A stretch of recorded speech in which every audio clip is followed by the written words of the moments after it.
Season 2 of our stay in Sanditon this summer is coming to an end. Episode 6 will take you on an emotional, bumpy, and unresolved journey now that you know the truth about Lennox and Colbourne.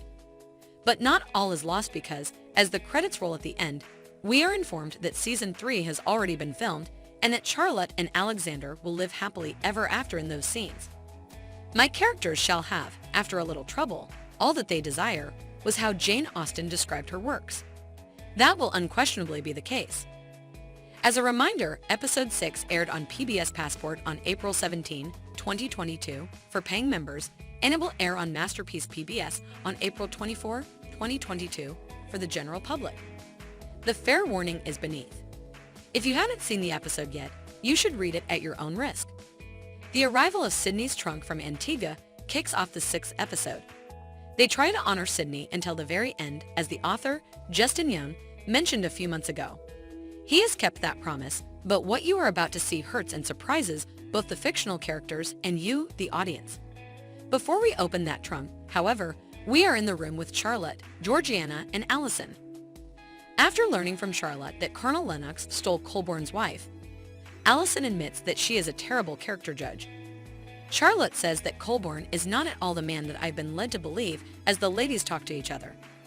This scene does not include any kissing or telling, as Charlotte keeps the passionate moment from the evening before to herself. While Edward sits there with a smug expression on his face, Dr. Fuchs and everyone else are convinced that Esther has lost all senses while she is being drugged to the hilt. Edward agrees with Dr. Fuchs that she needs to be committed to a facility. Clara appears distraught when Edward informs her that his work is almost finished and that she will be in an asylum. More is coming. To pay Allison a visit, Captain Fraser has arrived. She figures he might be proposing, yet pronounces he thinks of her as a companion. He gives her a book of poems rather than words of love. Numerous men struggle to convey their true emotions. They can be found in both fiction and reality. What will the male species be used for? She is obviously brokenhearted. The portrait has been completed by Charles Lockhart, and Georgiana is extremely pleased with the outcome. He has persuaded her to follow him away.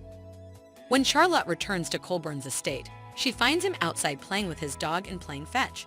She smiles warmly at the man, revealing her growing affection, who is dressed to perfection in Regency attire. He says hello to her and suggests that they rotate around the grounds.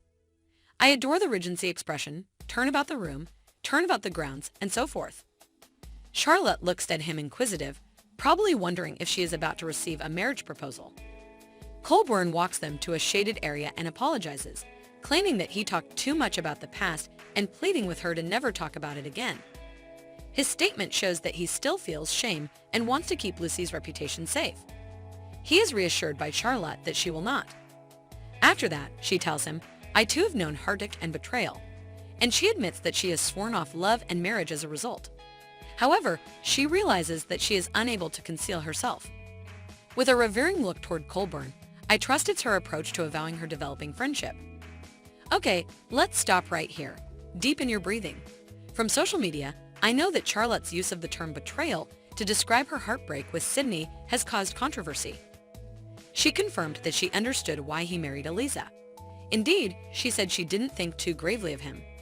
Indeed, she urged him to keep his part of the deal and fulfill his better half. Some fans consider the term betrayal to be harsh. However, Charlotte is expressing her deepest desire to meet Colborne on the same level as her. He lost his wife to Lennox.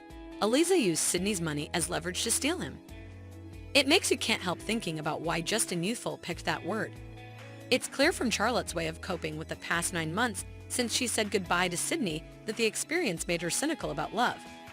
This aspect of the word betrayal is described as the violation of a person's trust or confidence by Merriam-Webster. It immediately brings to mind Charlotte's warning from Georgiana in the first season.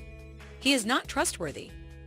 Charlotte has probably tried to make sense of everything over the past 9 months, and as she stands before Colborne today, she admits that she has experienced that breach of trust, just as Colborne did with his wife's unfaithfulness. The confession leads to a rather passionate, swooping kiss between the two of them. If Mrs. Wheatley hadn't suddenly appeared to break up the lip lock, I'm sure the kiss would have continued and possibly resulted in a proposal. She declares Leonora's disappearance. Oh, Leo. Too soon. Mrs. Wheatley appears unperturbed despite her initial shock at the scene. She must be pleased with Colborne's affection for Charlotte. I can't help but think